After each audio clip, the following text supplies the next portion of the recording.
Welcome viewer, I am Murugan S. This video tutorial describes, fix, iNet resource not found error in Windows 10. Type Control Panel in Windows search bar. Click Control Panel. Change View Category to Small Icons. Open Network and Sharing Center.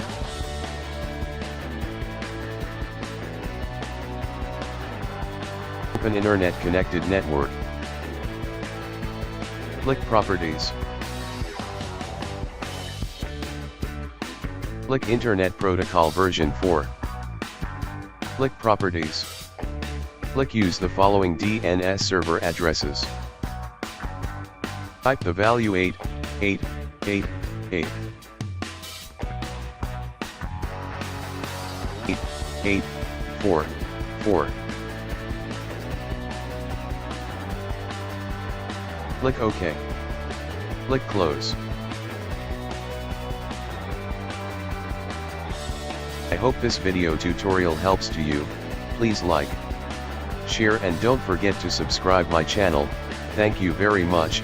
See you next video.